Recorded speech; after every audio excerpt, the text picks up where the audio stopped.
Good evening, everyone. Welcome to episode 19 of the Coach's Show. I'm Ryan Gray, coach of AC Diesel, and my co-host, who will have a slightly different role tonight, is Coach Mike Bianca of the New Orleans Hurricanes, and our special guest is SK.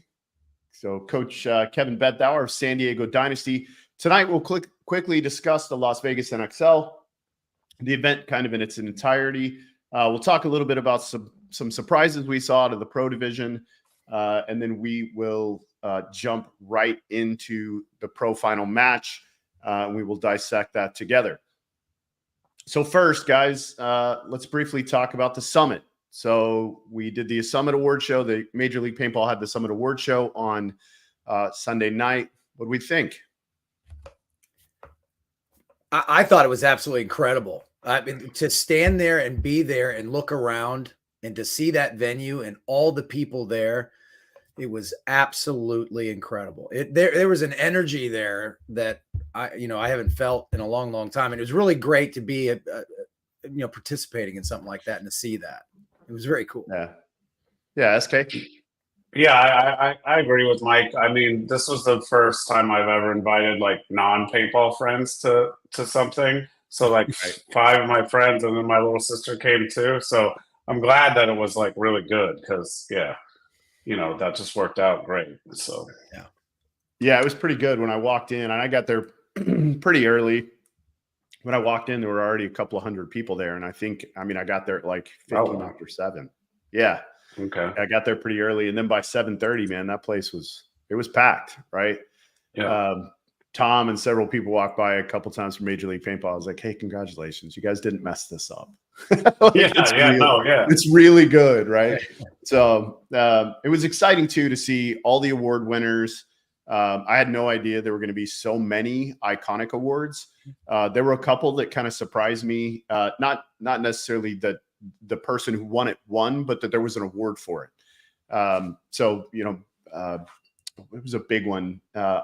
Archie winning the breakout player, the snake player of the year. I didn't know that was a thing, so Archie Barnes won an award. That was pretty cool. And then, of course, I really wanted to see Dan Shelley win the Photographer of the Year award, and he did. And so that was exciting. And then I thought Eggs did a fantastic job emceeing the whole thing. So Alex Frazier got up there and really managed the room really well. I thought he did a great job. I'm sure, Skinny, your guys were giving him a hard time, huh? Yeah, he was like on Saturday night, he was like, because we had a meeting in like the hotel lobby, and he's like printing out pages of stuff. He's like, I'm in my business center right now. And because he had like 3 or 4 pages of stuff that he was going to say. So it was funny. Right. Yeah. And then Ryan came on and added some new members to the Hall of Icons. So for those who don't know, the Hall of Icons is basically it's our Hall of Fame, right? These are people who have done whatever they've done in paintball. Not just players, though. There's a lot that have done things through cinematography. Brian Benini got an award on Sunday night for lots of different things, but Push, that movie really started the whole trend of storytelling in paintball from a cinematography perspective. So any other kind of surprises you guys saw there, Mike? Yeah. Coach of the event to the second place guy. blows my mind. Absolutely. Because I didn't even, they had to come get me. They're like, they just called your name. I said, for what? That was me, right? I was like searching. I was like, hey, where is Mike? Like, he's winning an award that he's not even standing here for. And I was going to kind of save that to the end, but congratulations to you on being the coach of the event. Well deserved, and absolutely you've earned that honor. So congratulations. That was a big deal. And you had your lovely wife there to help celebrate with you, and that was fantastic. That was the best part. A lot of people don't know that. Skinny, I'm not sure if you knew this, but when Dan Camp landed that ball in the semifinals against Infamous. No, that was quarters. In the quarterfinals against Infamous. And that's the first time we've been past the quarters. Dan Camp comes into the pit. Everyone's going nuts. We give each other a big hug, and then he moves out of the way, and all of a sudden my wife goes, yay. She pops up in my front of my face. Oh. Yeah, she wasn't. You didn't know she was coming? Did not know. Oh, Ryan awesome. Gray and 2 other people figured that one out. Oh, that's cool. Yeah, we helped her kind of set it up. Yeah. It was neat. Yeah, very cool. What about you, SK? Any of the Hall guys that you were people who were inducted into the Hall that you were happy to see get in? It just makes me feel old because like I played against almost all those guys. Right. So and then like my sister knew some of them too because like she hasn't really gone to a paintball event, but she's like, oh, I know Angel, and like because she knows them, but like it's just funny, like but I haven't seen Angel in years, so I don't know. Listen, Angel, when I saw his name up, that made me happy because he was certainly one of my favorite players. Coming through the ranks, I used to love watching that guy play, and I think that the way they described him is one of the guy who wrote the book on how to be a snake play specialist. It was they couldn't have described him better. Yeah, totally agree. And same. When I saw Angel's name come up, I was excited for him. That was and I was going to ask if you'd seen him, but you haven't. So it makes sense that he wasn't there. Makes sense that he wasn't there. Also, it was cool to see Leds get in, right? And be a second time this thing's been done. To see Leds get in was really cool for lots of different reasons, not just a player thing, but what he's done for paintball with Planet Eclipse has been obviously it's changed paintball. So very cool. Well, let's jump in a little bit to the event and some of the winners and maybe some of the things that surprised us. So in semi-pro, and we've talked a lot about semi-pro over the last couple of weeks. We all thought a couple of teams were going to be good and had an opportunity to get there. One of those being Leverage, right? We've talked a lot about Leverage with Ivan Gonzalez and Chris Caputo coming down from the Bears at the end of the season and joining back up with them. Sure enough, they were really good. And then Royal City Sea Dogs. We had a new face too on the 3rd, 4th field. Guys from out in your neck of the woods, Skinny. So Newbies and TJ Bastards played for 3rd and 4th. I didn't even know TJ Bastards really it doesn't surprise me at all because like in the WC in Premier, they're real good. They're like first or second. Oh, I think they got a bunch of seconds last year, but they're really good. And Kyle helps them a lot, and I know Nikki was coaching them at this event, so that they have all the stuff behind them that helps you win stuff too. So that doesn't surprise me. Yeah. So first was Leverage, Sea Dogs second. 3rd place Newbies, and 4th place was TJ Bastard. So the stage is kind of set for one of those semi-pro teams at the end of the year if they do relegation promotion to join the ranks. So what about some surprise pro teams? We've been talking a little trash on a few teams. I got a little surprised by a couple of the teams and the way that they performed. Mike, what's a team that surprised you?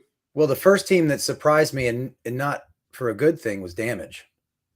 Damage came out a little flat. But whoever pulls Damage next event, I'm sorry because they're going to be motivated.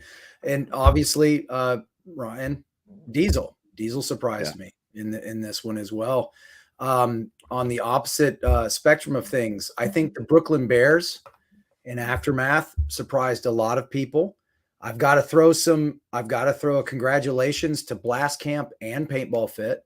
I think both teams performed well. I think they showed that they are built to compete, and the future's bright for those teams.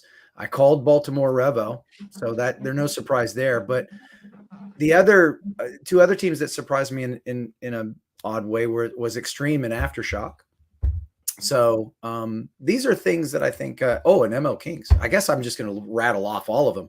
There was just a lot of teams that didn't perform as well as I thought, especially given the layout. Some of them have the weapons and the tools to really punch, and I saw them playing a little defensive, and that was surprising to me. Yeah, I would agree on all of those. Yeah, it was a little bit. It was kind of interesting to see. I wasn't really surprised. I shouldn't say all of them. I wasn't surprised with Shock. I knew that they would still have some challenges, kind of getting it put together, and I was a little shocked that I thought they'd win 2 matches. So that was a little bit, again, not shocking. Like, it didn't necessarily surprise me that they didn't have kind of a big bang out, first event. It's tough to do what we're trying to do, and to try to put it together in literally 2 weeks is almost impossible. So, no, and I agree, but I did anticipate them to be in these matches a little bit further than they were. I see. Yeah. Okay. SK, what about you?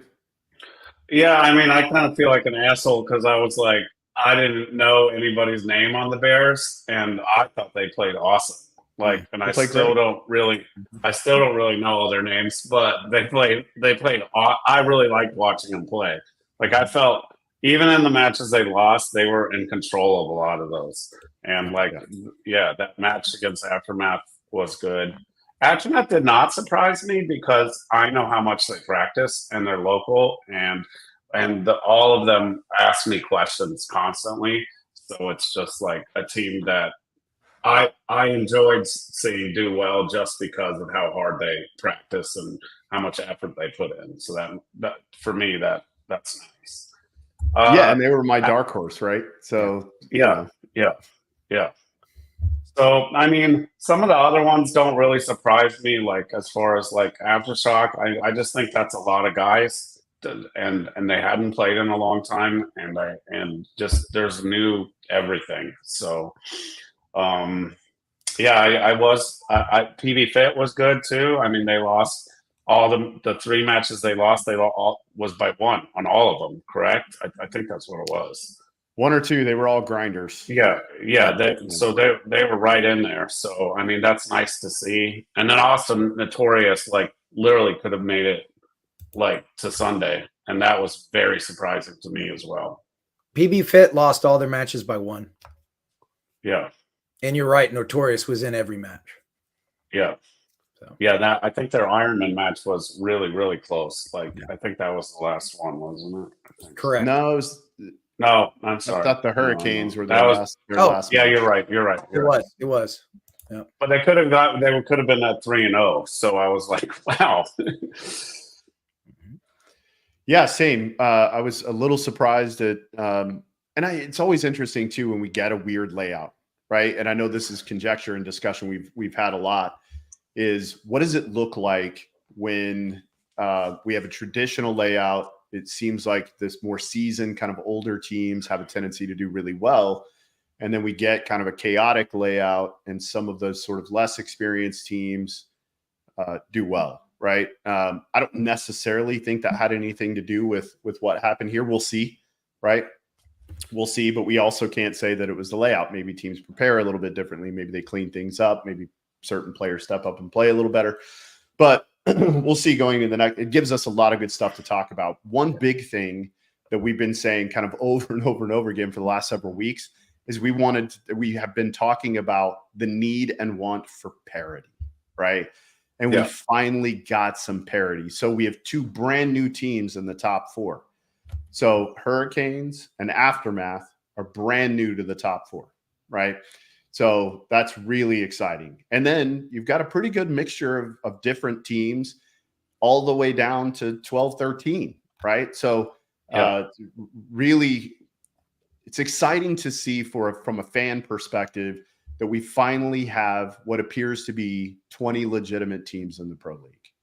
There isn't going to be a bracket that's going when the draws are shown. There isn't going to be a bracket. We've seen them, right? I didn't see one bracket that I was like, oh, that's easy. That one looks easy. None of them are that way anymore. Every one I look at, I'm like, ooh, that's going to be tough. That's going to be tough. That's going to be a tough game. That's one I want to watch. So really exciting from a fan perspective. Right. The top 12, if we had tried to bet any money, I wouldn't have gone anywhere near that bet. The top 12. So, yeah, absolutely. Absolutely. Well, are you guys ready to jump into the match and talk about what you saw and some changes you made and some things you were trying to accomplish off the break and those kind of things? Sure. You make me relive it. Okay. I'm gonna make you relive it. So Mike, normally my co-host on this show, I'm really just gonna moderate tonight for these 2 guys. ask a few questions. You guys are welcome to ask some questions in the chat too, if there's something you're really wanting to know about as we go through the process of this. Some key things I want to talk about before we jump in. What were so going into the match, Mike, what were your focus off the break things that you were trying to accomplish? Not just who you were going to shoot. Where were you trying to put your bodies? Actually, I'm glad you bring that up. A lot of people have asked me about this. I knew that Dynasty, the way they were playing, and I'm just going to go give everyone the juice here, right? We'll just go ahead and talk about the conversation. When I went back and watched tape on Dynasty, and of course I watched some of the matches right there, I realized it's like, okay, they're doing a read offense. And Skinny, tell me if I'm wrong, but essentially what I thought was, okay, they're going to pocket it, get their 5 guys out alive, get their guns up, and they're going to make a read using the center. And that's where they're going to force multiply depending on whether they go weak side or strong side. For me, Dorito side is what I considered weak side, but I used it a lot because statistically, teams were using 3 guns one way and 1 gun the other. So I figured, why not take advantage of the 1 gun? So that's what we did. And of course, I had the speed to do that. I had the player to do that. So we struggled on a little early in the event. We did this a lot and tested it with Notorious, and we struggled against a good center punch. And so I was telling myself, Dynasty's probably watched tape, and the team agreed that they were probably going to try and push the center, get the guns up, and then break wide. So what we decided to do was, hey, let's just move the skirmish line. Let's take it early. Let's apply pressure. And let's not let them spread. Let's step on the gas. See if we can take that read option away from Kevin and his crew in blue, is what we would say. And so we also had noticed a couple of things and we'll get into this later, but when we got to the field and walked the field a little bit, and I'm sure, Kevin, you noticed this too, there was a couple of interesting aspects of the field that probably didn't show up in most people's practices. For instance, Kevin, did you guys notice that the center of the field was kind of elevated and almost on a hill? Yeah. Yeah. So that changed some shots, and that changed some aspects of zone control. And so we were going to try and leverage that against Dynasty. That was my whole thought. I was like, let's pressure, and let's not give them the opportunity to run that read offense. Yeah. Yeah. Good. SK, what about you? Yeah. I mean, I felt like after watching a lot of the matches and stuff that it was more important to have 5 people alive and to have information because I believe in like my guys using information to the best. And running, I mean, we could have ran to the snake, or we called it the dragon, the other side. But I just thought that was a risk, and I would rather have heads up rather than heads down. So I didn't like, and I knew Mike was going to go to the snake a lot because he was making it against everyone, and he did make it against us in the beginning. Mm-hmm. So I decided, hey, let's try to shoot the free kill and then go from there. Right. So that was kind of my thought. And I knew he did run out to the Dorito side, but I was like, I wasn't too worried about it. I'd rather focus on the other guy. Right, because one's a greater threat than the other, although you Correct. can use that side to get crafty. I'm glad you brought that up because this field, and I'll just go ahead and say it, the way I approached this field was this. A lot of times when I'm coaching the Canes, I look at risk mitigation. In this particular instance, when playing this field, it was time to do risk taking. And that's how we approached it. Yeah. I mean, for your team, I would agree with that. Like, I just think that's what I would have done too. And that's what the teams that I think Aftermath did a pretty good job of that too. They took some risks and then didn't. And the Russians did too. So, I mean, it kind of made sense to me. You just had to not do it all the time. So, yeah, it is interesting because I think there was a good mixture of that. Right. It was, and we joked about this on our last show. We talked about Rochambeau, right? It was rock, paper, scissors. And we were even saying that during matches, if we're going to play rock, paper, scissors with Dynasty, we need to make sure we throw this, So that's what we were actually having that kind of joke conversation in the pits a lot. But yeah, the Russians, actually, there's a couple of their matches Mike and I are going to bring in later to talk about just because of how chaotic. They were doing in my opinion, more of a European style of play where you're going to play a lot of points, right? I think we played 12 points against them. It was a lot of punching, right? It's almost like where they're just trying to wear you down, right? So, yeah, their strategy was interesting. Played a lot. Let's jump into the first point, and you guys can kind of talk through it as it's happening. Sure. I mean, I'll go ahead and lead if you don't mind, Kevin. I was saying earlier, the very first point, we felt that you were going to want to get 5 guys up, just like you said, right? That communication. Yeah. You wanted to get 5 guys out alive, get the data. And so we felt you were going to go, feed the Dorito side from the center. So, like I said, we were worried about that. We watched tape. That would be a possibility. So we felt that if we could move the skirmish line, like I was talking, and apply the pressure, we'd be good. So when we first arrived, out here, you can see you were exactly right. I'm making the snake. I'm going to the snake. And that's how I wanted to get in there and apply the pressure very early, try and trap you in the pocket. The contingency was the center.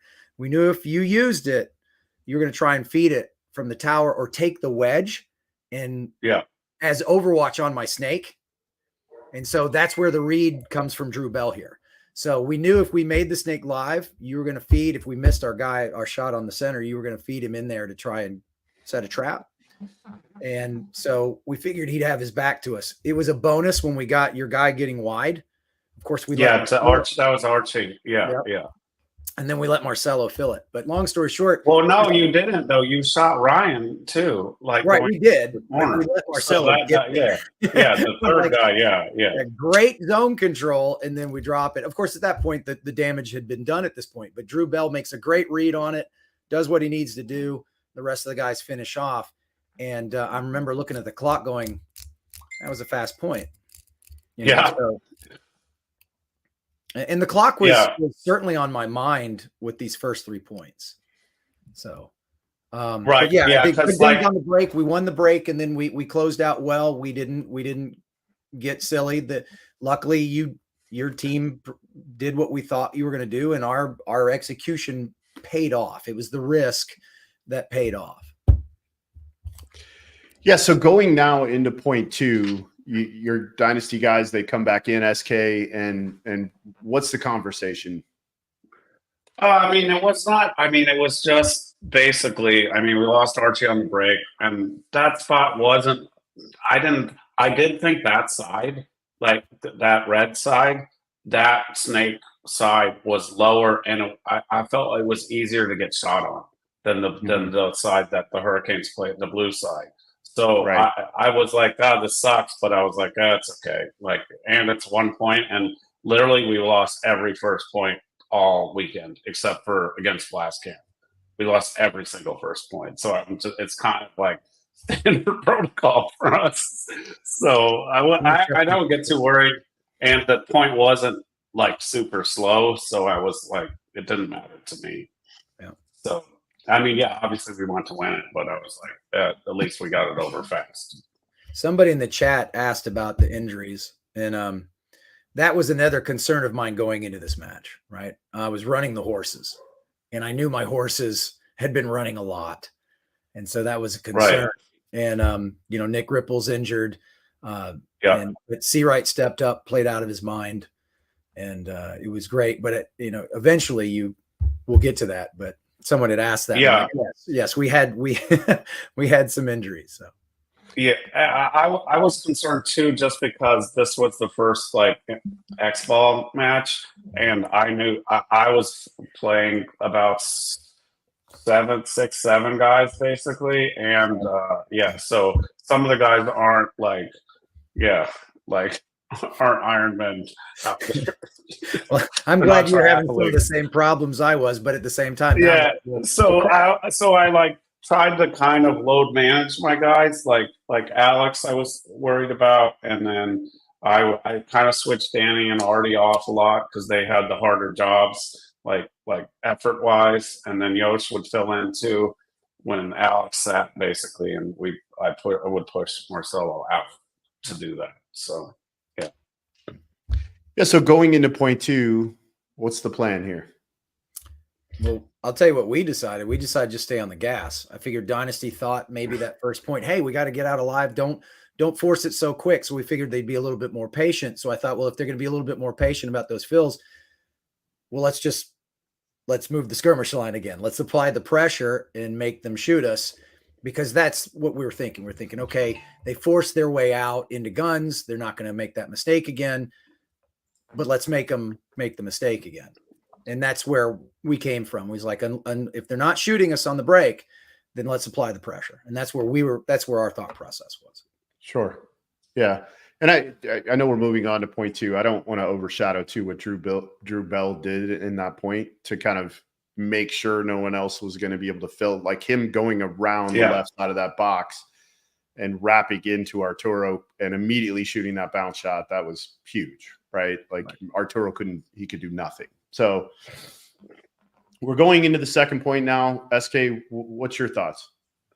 I was just like, we should miss the snake guy and we should hit that guy. So I moved Arturo back to the center tower, basically, to have basically two guns up on that snake guy, and we missed him again. So, I mean, really, that's just like, yeah. I mean, sometimes you're going to miss them. So that's right. And of course, he is a man of great stature, which is surprising that you missed.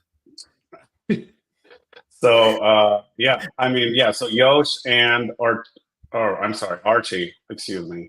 Well, his name's also Arturo, so it's okay. We're shooting at him, and we just missed him. So, yeah, or maybe we didn't.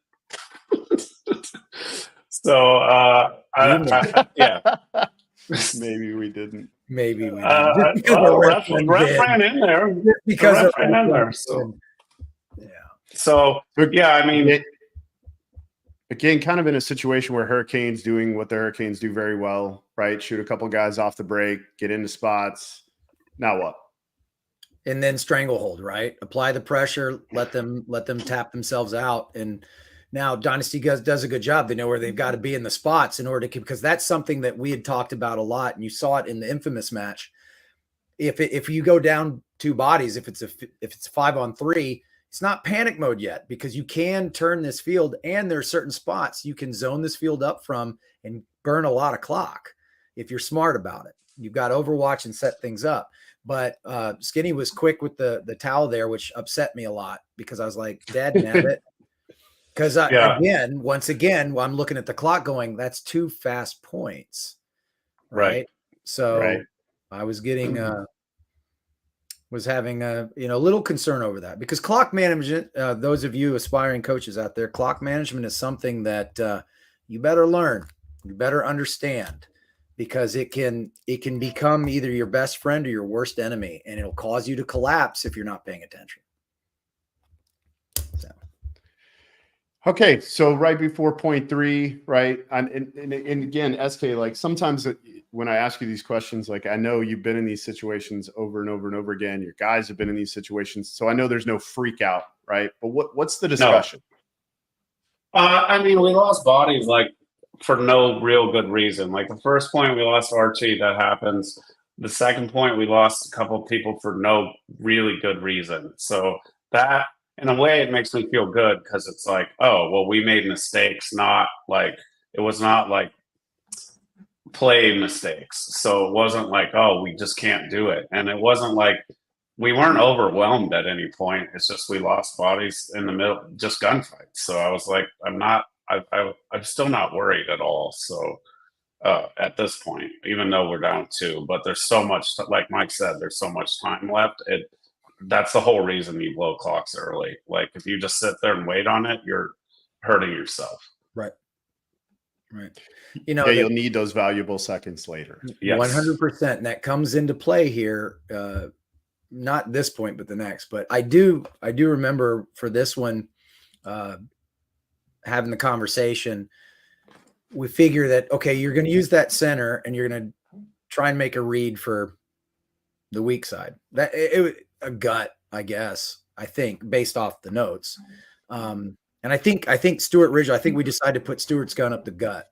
And I think that ends up paying off for us. I remember this next point it was fun as a fan. It's really fun. It was really fun to watch as a coach, not so much, because the scramble was crazy here. But the guys continued to flow pretty well. Again, though, I think we win this point too. And that clock, I think at the end of this point, Skinny, there's still like 12 minutes left or something like that. Yeah, it was a lot. I was like, holy cow. It was either Stewart or Drew Bell, but I remember Drew Bell said it was him. It was Drew Bell in the chat. Yeah, he should know. I hope so. Yeah. Well, we're gonna watch the tape, Drew. We'll see. Yeah. Thanks for listening in, brother. Good to see you. How the kids? Kiss the wife. Yeah, SK. What about your setup here going into point 3? I didn't really change a whole lot. I didn't go. I don't think I went to the. I don't think I went to the. We called it. No, we did go to the top. Never mind. I didn't change much. I just was hoping we'd start hitting the shots. But what are you thinking about shooting off the break here? Are you turning a gun? Just the snake eye. That's all I want. Just the snake eye. That's all I want. Yeah. All right.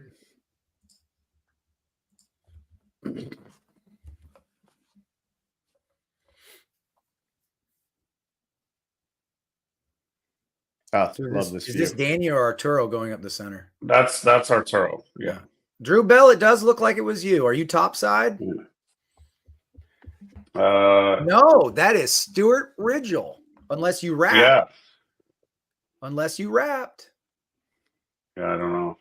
Yeah, so I will say too, just to make note, this is the first time. So we're in point 3. This is the first time you guys have broken out, been 4-on-4. Hurricanes have had an advantage. Yes, because we shot their snake side guy. Yeah, but we threw a little bit of a rope-a-dope here. That's when we put Nick. You went out wide on this. Yeah, we did both. I got Nick out there. Nick told me, hey, he can run on it, so let's go. And I said, well, in that case, let's go. And let's get Seawright, in there, and let's be clever. And then Ryan comes through, trades with Seawright, and I figured, well, based off attrition, we've got the advantage. Maybe we get an America call here and kill clock. But then once again, we end up shooting. I don't remember who the last one was here, but I think Marcelo and Marcelo. Sure. And then boom, you hit that clock. Yeah, look at that, 11:45. You hit that buzzer. And I'm like, Dad nabbit. Now we're in the pit and we're thinking, okay, I wonder what's going on in Dynasty's head right now. Because I try to do that. I try to think, okay, what's Kevin thinking about? What are the guys saying to themselves? What are they doing? We've won the break 3 times essentially. They haven't shot our snake yet.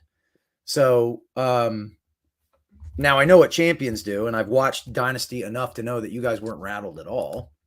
And so that, okay, maybe if we can punch them in the nose one more time, they'll start to get rattled. But so we knew you were going to go snake. We knew you had to match us. I felt like you're like, they're going to match us. Let's put 2 guns there. I think you guys end up making it and we don't. I think you finally dial your gun in on this one. I don't. Well, I believe Archie was shooting it as well as Marcelo. So both, okay. And then Danny ran. So yeah. Okay. Well, Danny makes it, and I'm pretty sure you pick off Seawright. So now essentially Dynasty's applying the pressure here. It wasn't that we weren't trying to apply pressure. We wanted to continue to keep our foot on the gas. You guys get rewarded with a good gut on the break, if I recall. And we went down bodies. But like I said, we had shown that, hey, we can, if you do it right and you're smart about it and you recognize where the hole is and you keep checking that hole occasionally to, you can burn a little bit of clock. We had an average time. We even studied the average time that you could probably burn. Yes. I think the average ended up being like 1:20. But if you wanted to go much further than that, it wasn't really good. But unfortunately, I think we only burned like 2 minutes or something like that. What I have is, it was probably about, you're right. Yeah, about 2 minutes. Okay. Because the next point started I wrote down 9:49. I don't know if that's exact, but it's close. Yeah, because there's 11:45 on the clock. So yes, correct. Yeah, so that's right. Yeah.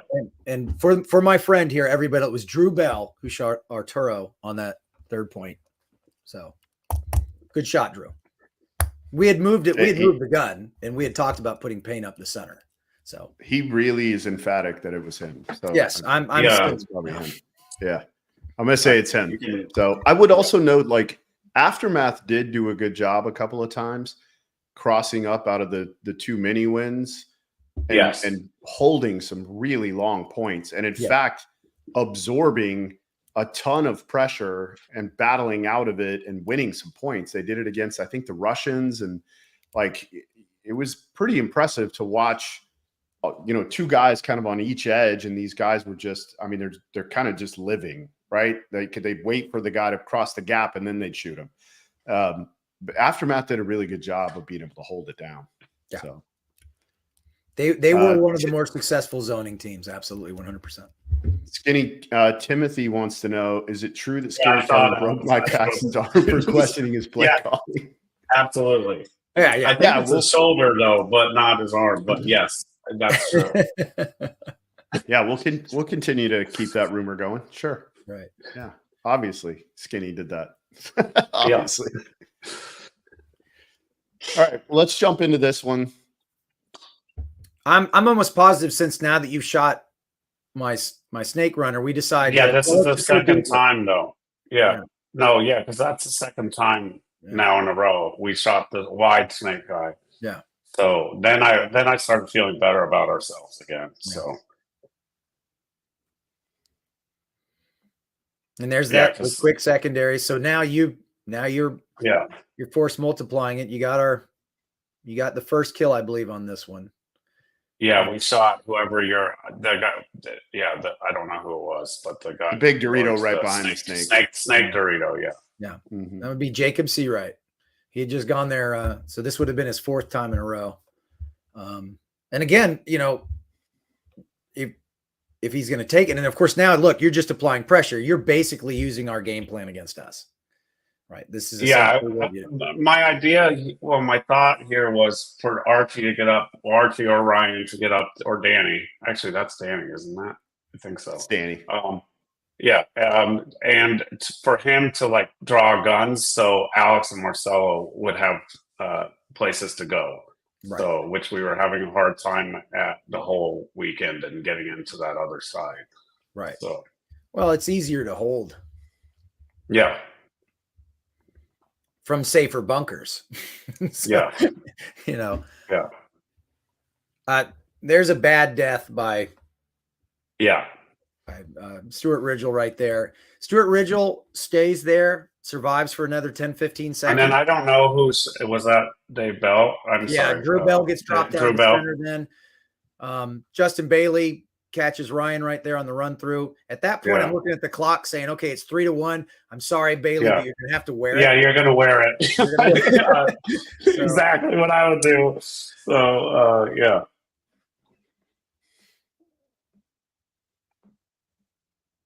And Archie comes through for the cleanup. So yeah, but that was like a relatively a good point though, as far as speed wise for us, right. At least. Right. That's when, and now I'm doing the math, right? 2 minutes. Yeah. And I'm like, they can do this in 6. And so, that's the way. So, okay. So let's see, what would I've been thinking here at this point? You're going to gun for Seawright again. Obviously, you're going to protect the snake because you just had success taking it and keeping us out of it. So we decided to throw him deeper because we figure you're going to shoot short. So just to make sure I get Seawright's body, we line him up like he's going snake, and we send him to the corner because we had worked on feeding from there. Yeah, felt that you're going to attack the weak side again. I was saying early that gap's bigger from that side of the field. Yeah. And you and I, you just talked about that, right? You felt that it was, and so I think we dig Arturo out on this one. You shot he was supposed to go to Dragon, which is the other snake. Like he was supposed to go up the middle and then across, I believe, if this is the right point. Right. I'm pretty sure that's Yeah, because I think that's why we shifted. We're like, it's going to be a rope-a-dope. They're going to feed through the center and cut across.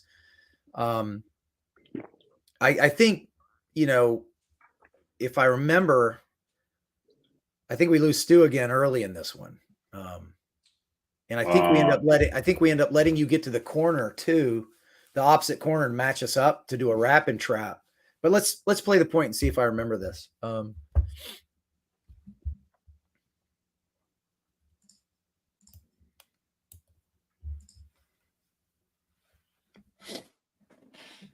So I'm resting Bailey a point. Mike Brown's in. Yeah. Yeah. So our there it is. yeah, There's the cut. Exactly. Yeah. And I think we catch him. Yeah. Yeah. It looks like late too. So it was. Yeah. He's at the end. Yeah. Yeah. And it's only because as soon as you see that guy break, you start shooting over the beam. You just start putting over the beam and hope it lands. And it did. It looked like he dove a little deeper than, connecting with that beam, staying a little closer to the beam. But and we let Archie get out to that corner. Now I remember getting a little frustrating watching because Archie's out in that corner drawing the gun, and it allows Ryan to just sit there kind of free play. All right. So because now, as you can see, we've got the cross and we have to control a straight. So he feeds underneath. Well played. Yeah, Marcel is doing the job of watching your snake guys. There it is. Yeah. Right. So this is a good setup. This is kind of the setup we go for. And I don't think somehow, and because we're on the cross of the blue side, you could shoot that gap into the snake. See where number 4 is on our side. You can shoot that gap from the Dorito feeding the snake, but you can't see him if he goes. No. Opposite. Yeah. Now, if we were in the Aztec behind that, we'd be able to see it. You're a little higher too, I think. Yeah. And I think what ends up happening here is we get a bad zone call. Ryan gets in there, and we don't discover it till it's a little bit later. Because if you'll notice, my guy's still across. Ryan did a good job here too, kind of keeping the dust from giving him away. Yeah, that was one of the things when I was standing back, kind of watching. I was like, Ryan's being really smart here, not trying to push. Maybe go as fast as he can crawl. It is totally possible. I don't think so because I saw him do it all weekend, significantly faster. So I think we've lost another player. I think he lost your corner. Right, and that's. I think that was Stu again. Oh, did he move up to that? In my opinion. In my opinion, when I played this game over in my head and couldn't, really focus on getting dressed to go to the summit, my wife had to dress me. Nope, we're still there. Yeah, so he's moved here, corner still in, but of course, we kind of talked about in our field layout talk about this the way the field's going to kind of turn like a clock, and that's what's happened here. So right, and that's what we were trying to do. We're also in a setup to protect against Ryan. I think that's why number 2. I didn't know why you didn't go try to trade with him. I would have tried to. Before Archie was in there. There was opportunity to just go trade with him, and then I just feel like everybody you lose so much time, like clock time. That's what I would have thought. No, you're 100%. You're 100% correct. I felt like this was the pivotal moment of the entire match, because if we either A, trade, or B, and you're up a body, right, or Stuart Ridgel survives another 10 to 15 seconds, it's a different outcome of the match, because you guys end up coming back shortly after tying it up with about, I think you end up tying it and taking us into overtime with only 12 seconds left. Yeah, it wasn't a lot. Yeah. Right. So I feel like this was the pivotal moment in the match. Technically, that would have ramifications later. Well, there were a couple things here I saw too. Like I thought Stuart could have come this way, right? Helped relieve some of the pressure and get him into the snake. I think dipping out. I don't think that would have. Yeah, I don't think that would. I think the move would have been either to help go Dorito way and then send one to trade. That's what I would have wanted. That's the other option is he gets to the corner. Right. Yeah. Now he can play the edge. Now Drew gets to make a decision. Right. Yes. But allowing these two guys to freely be able to play down the wire 2-on-1 against Drew. Yeah, and that's Drew good. can't fight that. Yeah. Well, Drew Right, there not comfortable. and Daniel Camp is in the one there. The situation is Ryan is not going to let Seawright feed that snake. Neither is Marcelo. Right? Yeah. Marcelo's on that right now. Yeah, he's dumping paint, and like we said, he's got a great view from that Aztec onto that lane. Yeah, So from even, here, right? Even in number one up top, I think that might be Alex Frazier. I don't know. That's going to be that's Alex. To do a wrap and trap from that corner to help feed him. He can't do that now. So you're in great position here. So. Yeah, no, and I think Archie's relatively free to do whatever he wants behind Ryan. So correct. Yeah, but being down a body, being down points, you're starting to think about, if I go and don't trade, now we're in trouble, right? Coach got to blow the horn right away. I'm talking about if you're the 4. Oh, right. Yeah. Right. I don't think Archie makes it. If Archie decides to launch, he's going to get chewed up. But Drew Bell, if he decides to launch now, he's going to get with Archie on the straight, right on the wire. Yeah, he doesn't get anywhere near Ryan before Archie's put paint on. So it's a stalemate technically. And Drew's which is good for you. Yeah, 100%. Yeah. That's why I'm like, when the clock was going at like it was, I was ecstatic. But then when I saw, I think Stu's the first one to drop here. When I saw Stu drop, I went, oh no. So we could be in trouble. This was a big point. Yeah.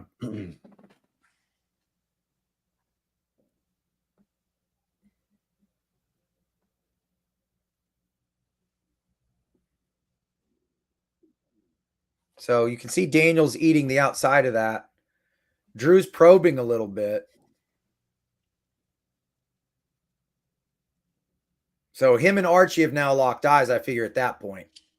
Yeah. So now he knows Archie's there and Ryan's there. Yeah. Now he's probably communicating with Daniel. Does Ryan shoot? I can't remember. Does Ryan shoot the back center guy first, or I can't remember.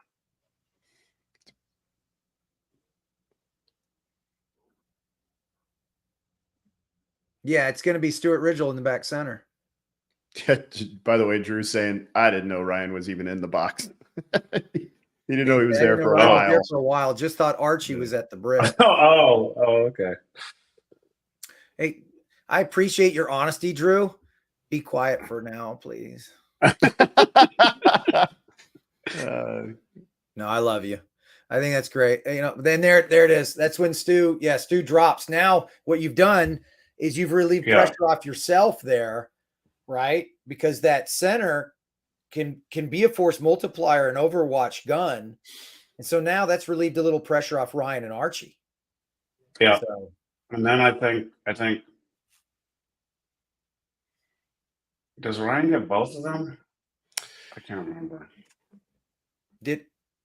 No, Ryan gets shot. Yeah.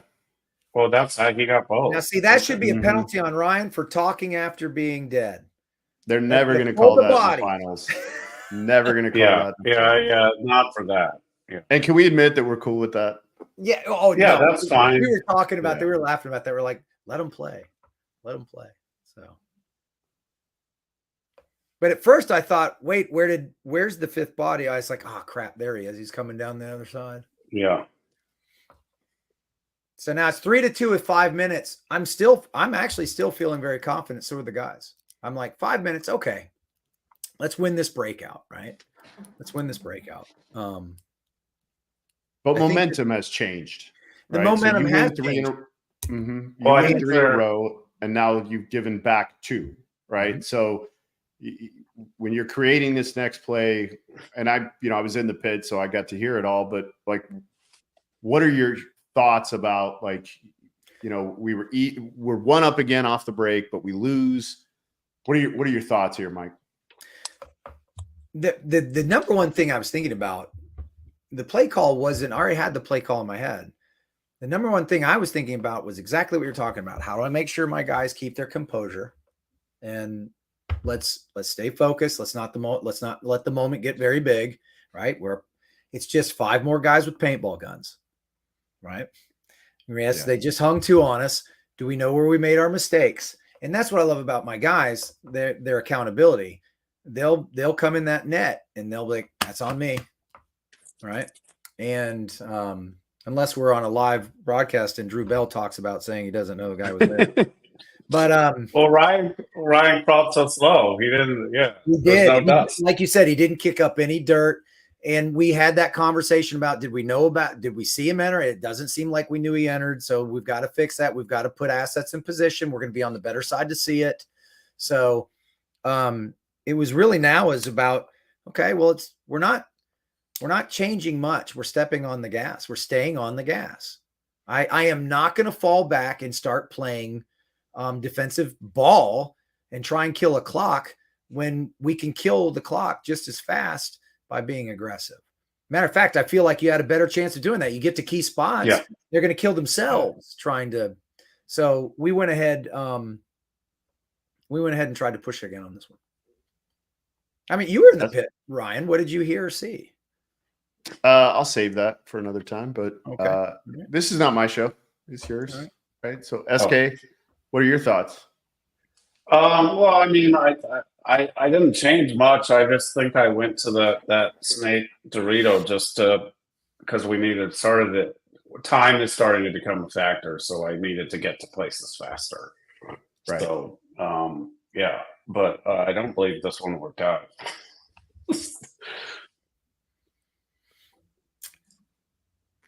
Well, I will say I'm pretty sure we win this point. No, you do for sure. Yeah. Which is what my guys needed, right? I mean, yeah. Right. Yes. Unfortunately, we win it fast again.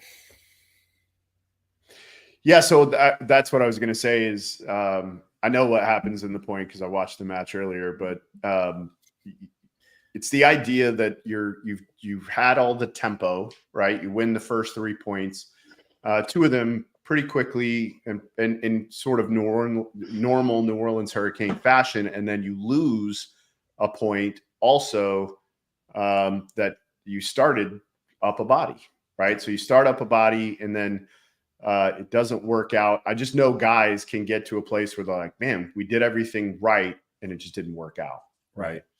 Well, and we were attempting to apply that pressure. Dynasty just beat us to it, right? Even though we had the body, Dynasty beat us to that pressure, and that was an issue. So, counterpunching in this field, it's either gonna work out or it's gonna end horribly. And so it was one of those things. I do feel like, we keep that body for another 10 to 15 seconds. This is a different match. By the way, people are kind of sounding off a little bit about Ryan talking. They were like, nope, should have been a penalty. Just to be clear, none of the pros agree with that. We all think. Yeah, that was Coach Bianca having fun. Yeah. All as well. No, but I mean, there's some people in the chat, saying, nope. And Alex was like, hey, that wouldn't happen in divisionals, though. That may be true, right? But it is a little bit different. The intensity and emotion and things are a little bit different when you get up the ranks. And I know, I'm good with it. I don't think it's probably okay in the preliminary rounds, get it together. But in the finals, I wouldn't want to see a penalty for that. Yeah. I want to play. I want to play a team at their best, and I don't want them to have to start down for something silly like that. If a guy gets shot and he changes the game, you betcha. Hey, in the semis, didn't they throw one on Rabikoff for talking after? They did. He was chirping. Right. Yeah, his was that different. Was a while, he walked. Though. Yeah, and he walked right up to Ahau's stand and was like giving him a finger. It was a little. It was different. Yeah, it was different. Yeah. With what Ryan did, hey, that should be a penalty. Dang it, and then get off. Right? If you're going to continue to chirp, you're probably going to get one. That played really well, by the way. All right, so we're moving into the 6th point. Yeah. I want to get back to the action because, like I said, I haven't seen this. And to at home, there's that run to the snake. So there's the risk, right? The single risk. So he pulls up short. He shouldn't have made it in there. That means, who was that? Archie missed that, I guess. Mm-hmm. Well, we gave the look, right? And we thought, okay, we'll pull up short and then counter the opposite way. And yes, for everyone asking, Jacob Seawright, all right, a man among men, he's okay. He does get hurt. He feels like pretty sure he pulled his hamstring. So hopefully he's good to go in the next 45 days. Because we're only 45 days away from Texas. All right, where are we on this game? So now, basically, Dynasties are all the way up in our stuff now. Yeah, but you're 5-on-4, so it's 5-on-4 Hurricanes right now. Right, and now we talked about turning that field, right? And I'm pretty sure he just. Oof. Did he not get shot? I don't know. See, so Seawright has now turned the field, right?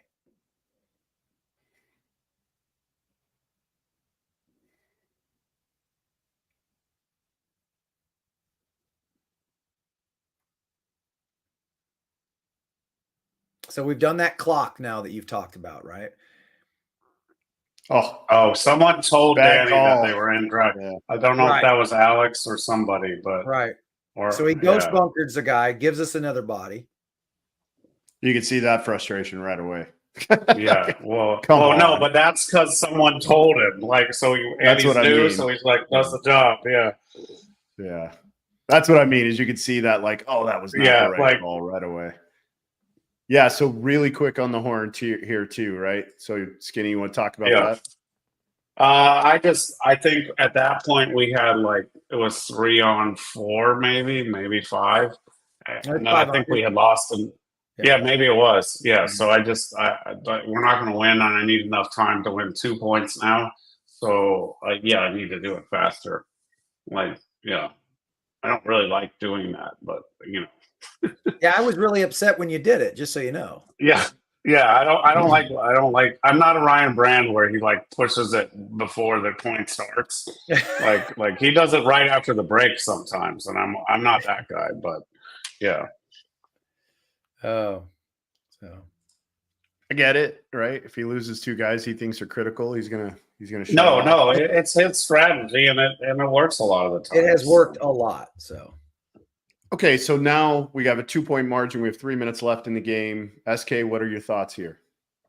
Well, we just have to shoot someone off the break again, and we did the same thing we were trying to do, and we just we shot him earlier, a couple points in, and then we just didn't this point. I don't remember. I think someone died fast though at this point. I can't remember, but we sent our party to the center.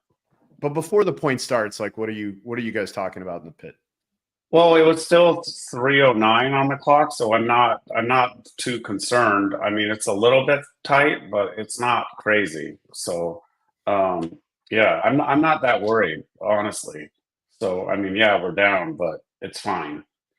Right, so, and there's a lot of pressure on his guys. That's a big deal. It's fine. Their first finals, they're up 2. There's 3 minutes left. That's a lot of mental pressure too that they haven't experienced before. So I'm not saying they can't do it, but they haven't. So no, and that's smart to play that way. That's smart to weigh on that psychology aspect. I do that often against my opponents.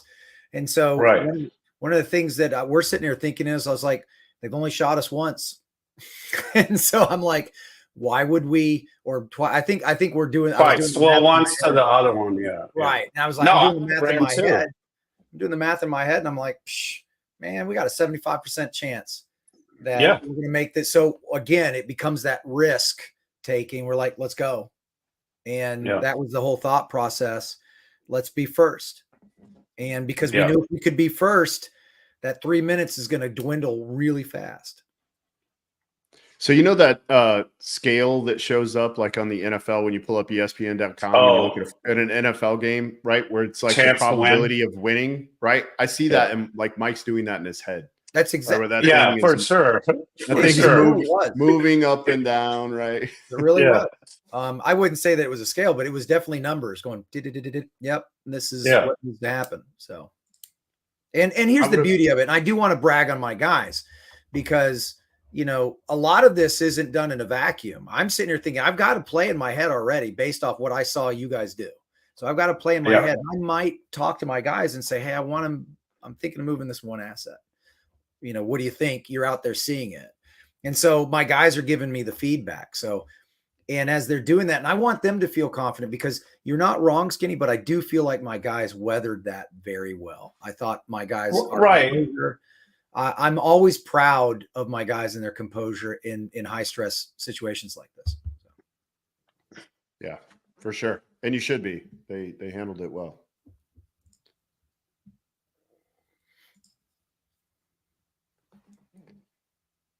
Did I call a timeout here too? I can't remember. I think you call a timeout after this point. Oh, after this is Yeah, because I remember looking at my guys going, I think he's trying to ice the kicker. Oh no, it's just because like a lot of guys had played several points in a there it row, is. so it was more. Oh, yeah, you did just call it. Yep. Oh, okay. Oh, That's right. I'm probably sitting there going, okay, they're trying to ice the kicker. Doggy, one, I do remember you. Two, SK's on the screen and he coaches Dynasty. yeah. Oh, well, yours says a team. Mine doesn't. I should maybe edit mine. That's my fault. Is it Shock? Who does Nick from the Ironman play? Nah, we're not talking about the Ironman, Doggy. Sorry, bud. Yeah.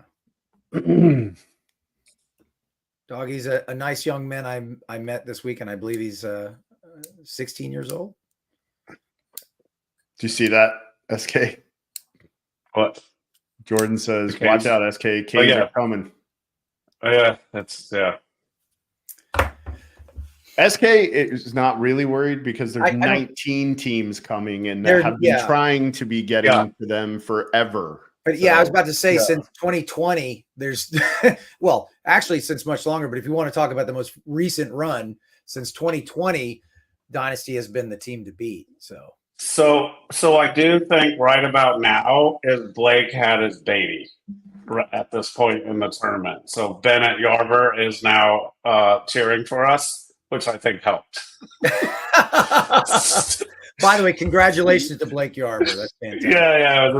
I don't know if everyone knows. He said I could say it tonight. So, yeah. So we go up a body. I'm feeling really confident, but I'm getting upset because you notice the clock's not moving. And I'm walking over going, hey, why is this clock not going?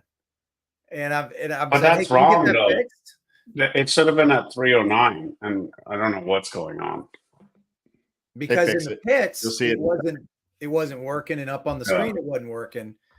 And I'm like, I kind of need to see the clock. And then when we lost Nick right there, so Nick gets your guy and then loses a gunfight. Yeah, gunfight to Alex. Let me tell you something. Nick Ripple was really upset with himself. He came in and he was, my bad coach. Yeah. And I hate that for him because the dude, it was a warrior this weekend. He gets that second spin against Dynasty in the finals and does a great thing. And then, but hey, let's talk about the speed of Drew Bell right there. I mean, that was impressive. Oh. Back center all the way Drew up. And Daniel set up here with Ryan. I mean, that's the right spot. I think he's in the perfect spot. Yeah. But then we lose, I think that's Stuart Ridgel again. Now I'm starting to. Yeah. As coach, and Alex or somebody is going down the other side. Right. As coach, I'm like, come on, boys. We're in the position to hold. We're in good spots to hold. Just don't lightning fast. That's you, Drew. That's you, Drew, baby. We're in good positions to hold, but this was clever of Alex. I'm pretty sure that's Alex, right? Yeah, that's Alex. Yeah, Alex using that inside gap like that was very clever.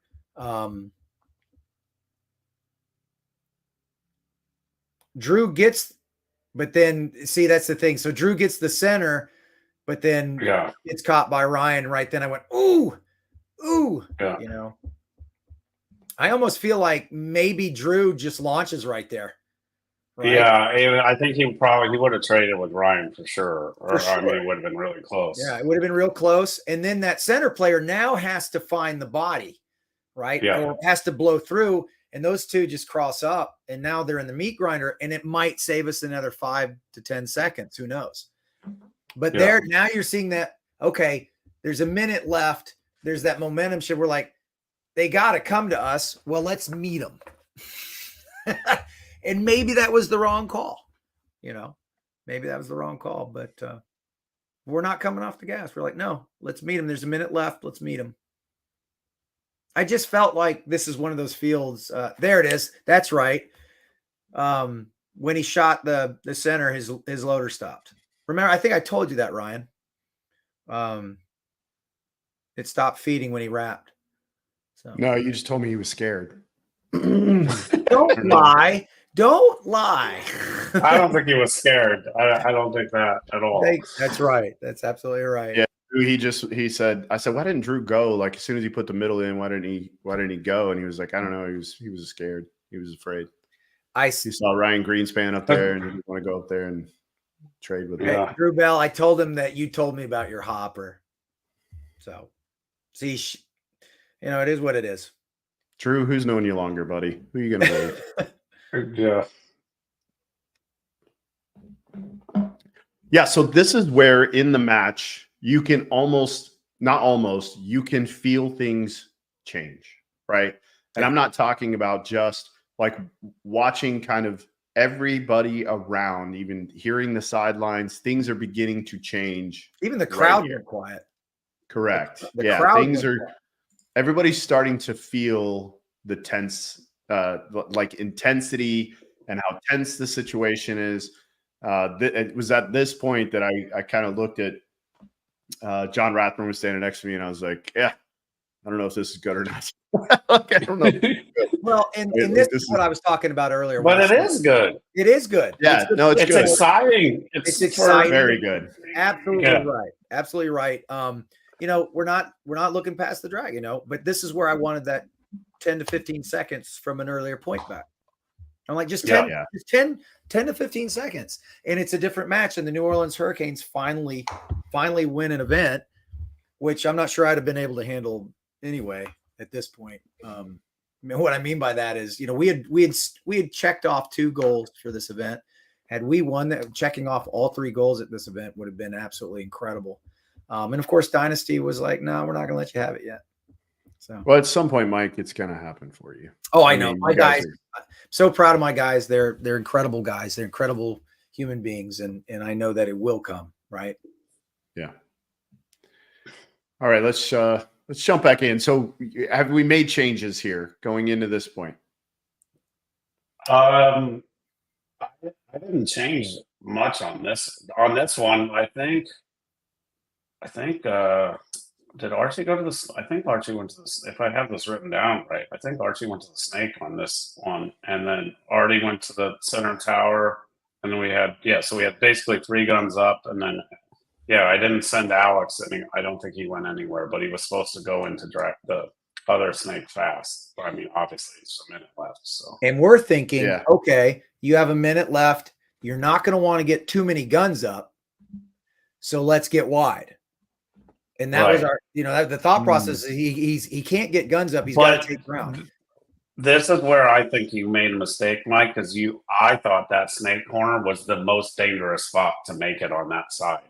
Right. Yeah. So like our guys were like, yeah, that's the easiest guy to shoot. Mm-hmm. I'm not sure why. I mean, maybe your guy, I don't know. I mean, I guess you made it earlier in the match. So, but that's not, I wouldn't have wanted to go there. I would agree on that low side.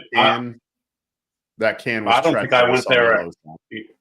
Yeah, I don't think we went there off the break the whole event. Yeah.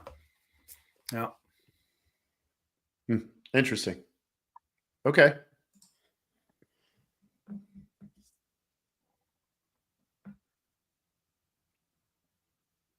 Did we go to the snake corner? Yeah, I think so. I think we shot him. Because Well, I know we went what Dorito. side am I? We went to the snake. No, he's Yeah, in the no. corner.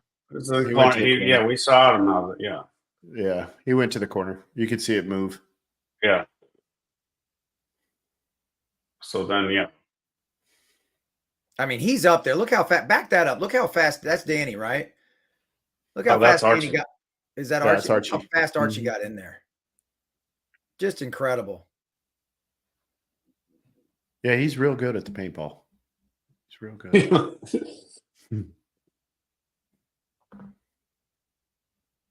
And at this point too, I like that our guys did not try to wait. I hate it when teams wait too long, and they'll wait until like 10 seconds and then start running. I'm You guys really lost happy it. that. I'm sitting there going, watch. They're going to Yeah, push it right. 30 and. Yeah, because there you was. can't. You have to. Yeah, Yep. And look at that, 10 seconds left. All I needed was 12 seconds from another point. Yeah. Yeah, so we talked a little bit about clock management earlier.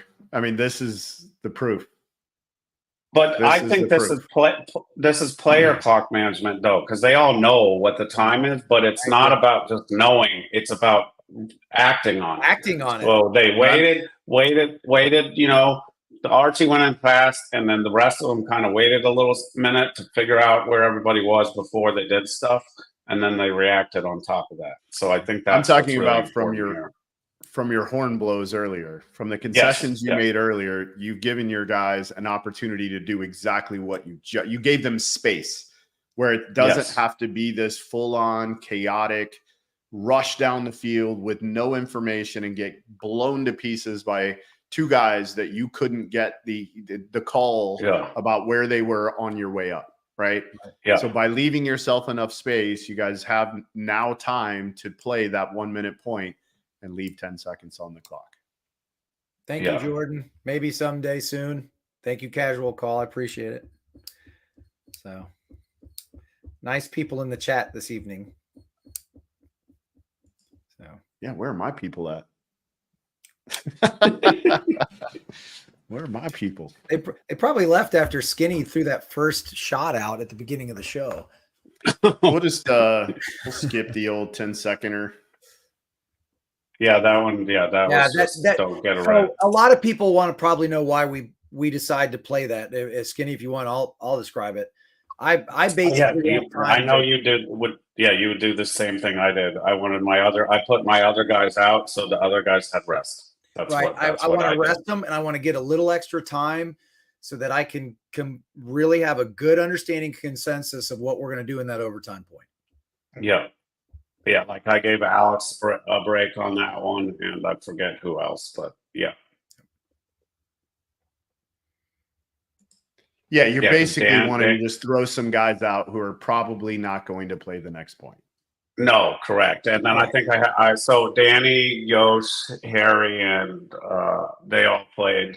And then I just I forget what the other two were, but just whoever was ready first, honestly. So. There's some funny comments. Shame on me. There's some funny comments in here.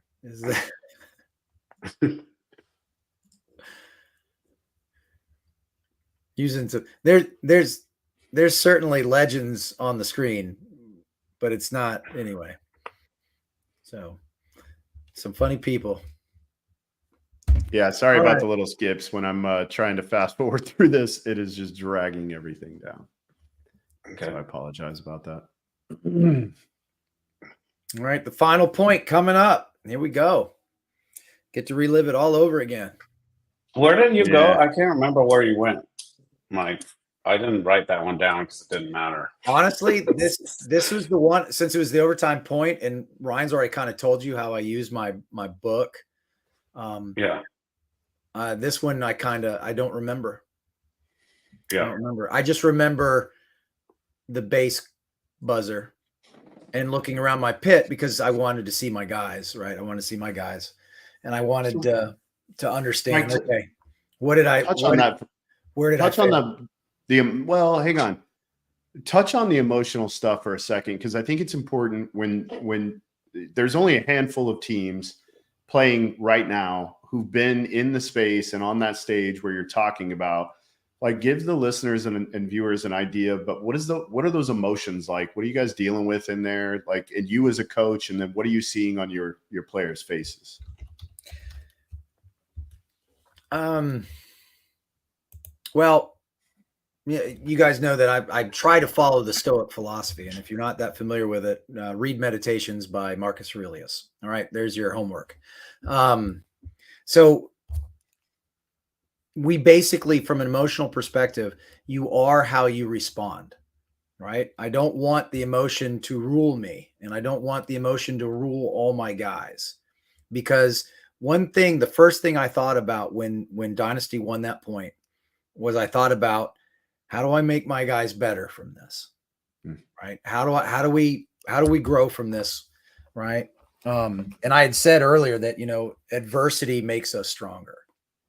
Unfortunately, being that close to beating such an incredible championship team like Dynasty and having it slip through your fingers, it can be a blow. But then you have to ask yourself, how many get a chance to lose to Dynasty in overtime in their third year pro, in the finals of the first match after coming off an abysmal, event that Skinny's fond of reminding me of in World Cup. And so from an emotional perspective, I'm thinking about, and I'm not joking. I'm thinking about, where did I fail them on that last point? What kind of accountability can I take as a coach? I usually, and me, I wear my faith on my sleeve. I'm also saying a prayer saying, give me the wisdom and the words to speak to my guys.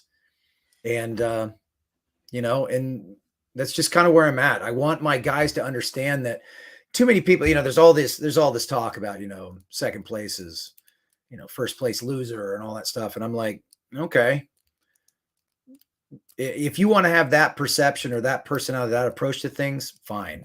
But when we're talking about paintball, you know how difficult it is to win a paintball event?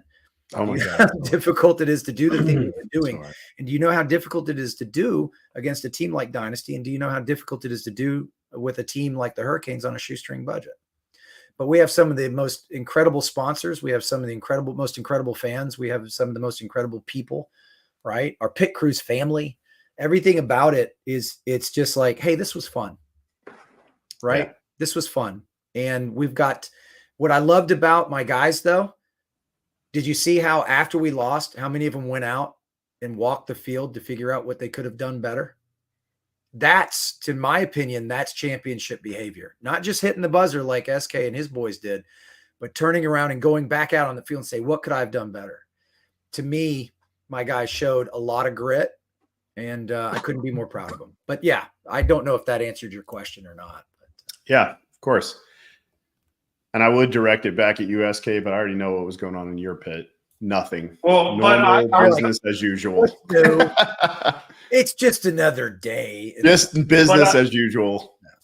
But I agree with Mike. Like, I think second, there's no shame in that at all. Like, your team hasn't ever taken all those steps. Like, you can't expect to get to the top of the staircase if you skip steps, and you kind of skip steps this event. Like, you went from, like you said, terrible to you made Sunday first, second, and yeah, got out of the quarterfinals.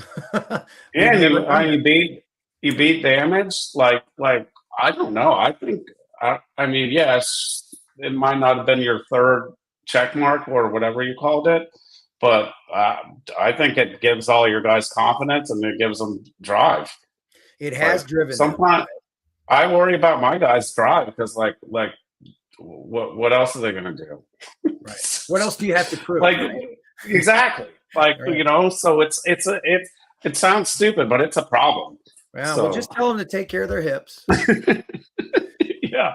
Actually, tell them don't take care of their hips. That's their right. hips are fine. Their hips are fine. Well, let's watch this last point, and then we'll kind of close it out.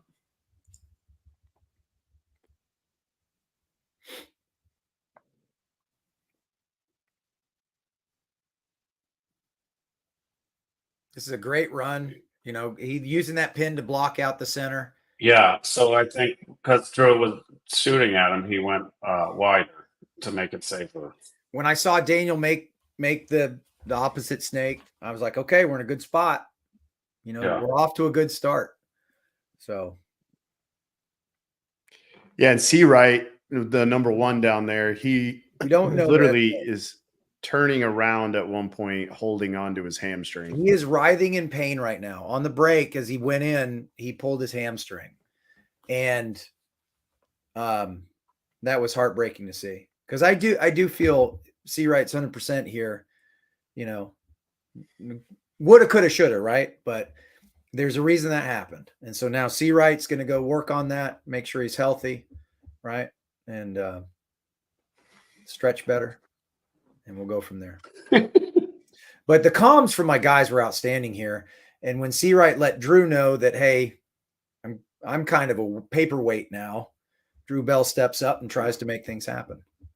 And Arturo did a good job of getting out of that the tower in the middle over. So like that's what we had. He got him and Archie got shot out of there once you made the dragon. So now Drew Bell is now just repositioned. We're in a good spot. Now, what's good is that the X factor here is your corner, your snake corner in that can. Yes. And to be clear, you're calling this the dragon, right? Yes, that's the dragon. Yeah, the opposite snakes. Right. Yes. Yeah, over here. Yeah. All right. Yeah, so Ryan picked up with the corner, but they didn't know. We didn't know because of your corner guy was like hurt. We didn't know he was there. We lost him at some point, and that's my point. It kind of got that read, and I'm sitting here thinking if he's mobile, yeah, maybe you see Ryan die here, right? Yeah. So yeah, that was a big because Ryan shot the back center out. And that was that. I thought that's what opened everything. So yep, and that's what I'm getting at is now that you've shot my back center and you have that corner. Yeah, because I knew what Ryan wanted to do here. So I think he wanted to go like highway on both of them if he could. Right. And now with that back center gone, he's got a good Yes, exactly. But now a job has to change, right? The problem is if we change that job from the 4, now we're fighting 2 fronts. So the 4 should protect against it, but he's too busy trying to keep your 3. No, he's by himself. Yeah. So he's dumping pod after pod. He's doing his job and he does a great job. Again, if C Wright, isn't damaged here, maybe we have. But I don't even know where he goes. Like it's too far for him to get back across. The setup wouldn't have been with Drew Bell there. The setup would have been with C Wright. And Drew Bell can be the force multiplier now. So.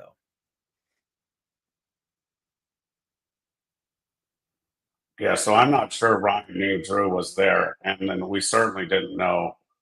Yeah, and then Archie shot. Archie makes that great shot right there. Yeah, because that he was probably thrown off that there were 2 people in it that fast. Right. And then they've got the blood in the water, and yeah.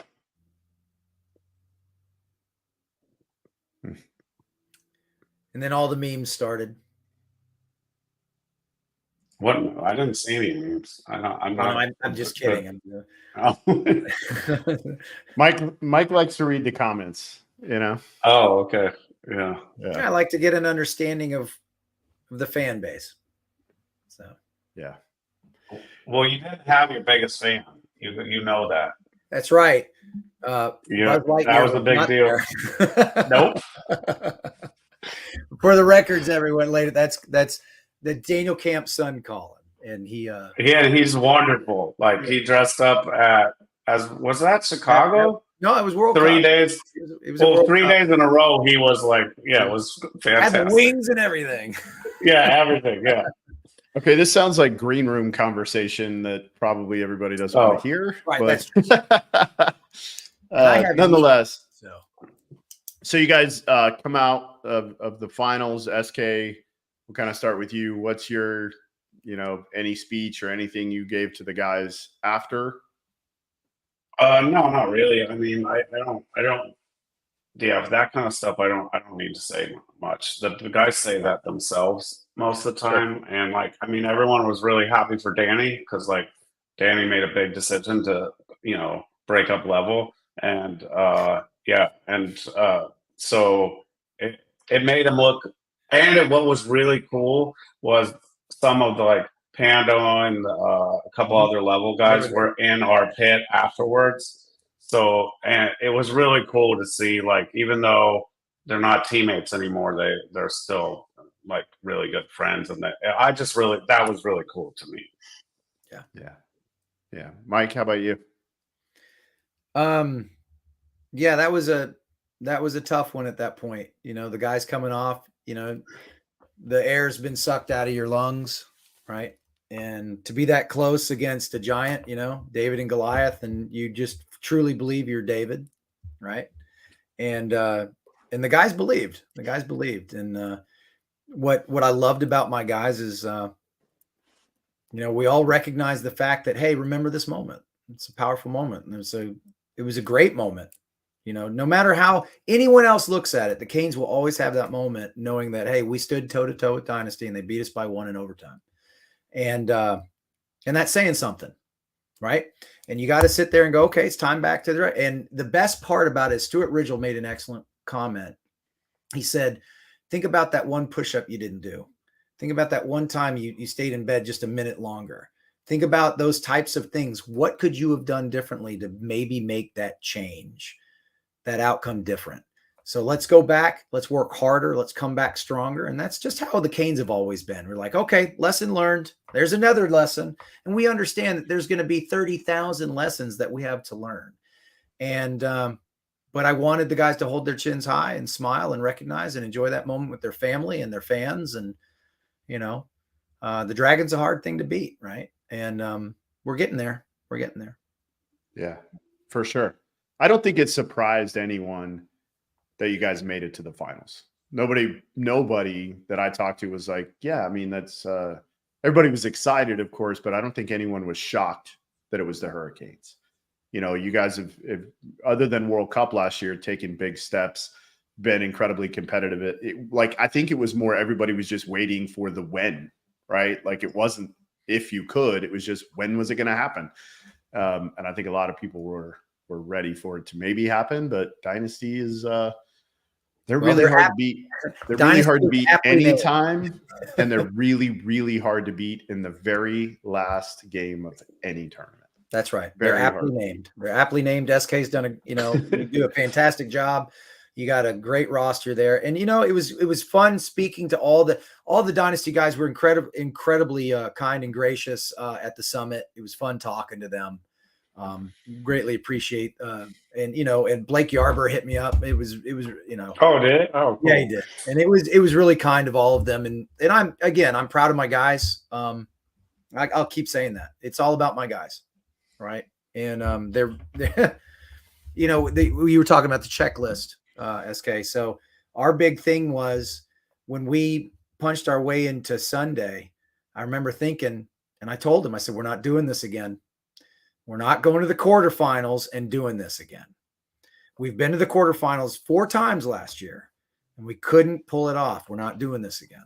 And then when we won that quarterfinals, there was a checklist, But that was a really close. That was the one-on-one game, yeah. It was a great game. Yeah. And Infamous has shown such an incredible growth between the beginning of last season and now. Those guys, listen, keep an eye on Infamous. They're going to be. I think you're going to see them deep in a lot of events. All right, gentlemen. Well, thank you. I appreciate you guys doing this. This was a lot of fun.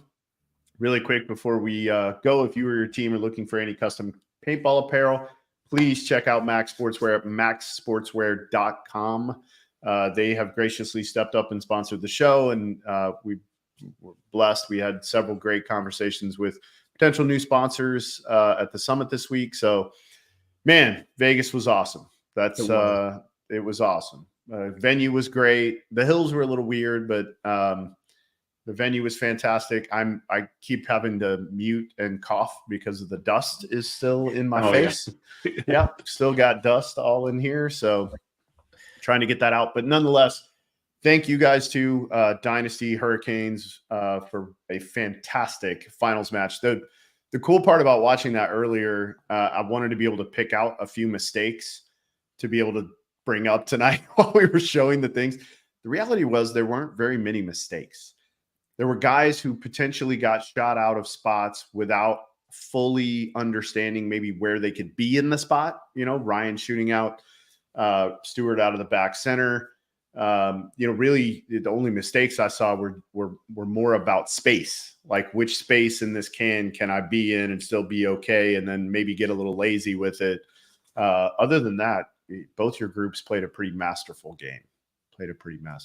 So thank you. Congratulations, SK, on your 976th win. Whatever it is now. I don't know. Oh, and congratulate me on my 976 second. Yeah, because that's been a big joke coming up through the divisionals. I have more second place national finishes with the teams I play with and coach than most people probably. I'm just like, dad nabbit. You know. Yeah, so next week, more than likely, you will see a post-produced show that will come out on Tuesday at 10 a.m., or we may take the week off. We haven't decided yet. Mike and I will talk about that in the green room. If you do see a post-produced show, or it's going to be 2 weeks from today, it will be the semifinal. We'll bring in the finals match from the WNXL, and we'll have Coach Rich on from Dallas Vibe.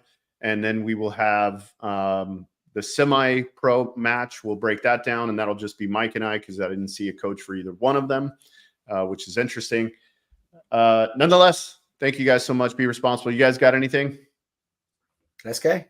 Guess first. I do think it's going to be harder for Mike next tournament because Chris and Blake didn't show up. So. And apparently, according to the stats, Chris is the best player in the league. So I think that I was very proud of us, even with those two guys missing, that we did so well. Yeah, I think both of us, right? Both of us were missing some pieces. Yeah, with Nick missing, or hurt, yeah. And from a stats perspective, every single Hurricane was in the top 49% of all the players. So. I can't say that they were the best player, but I'm just saying that all my guys.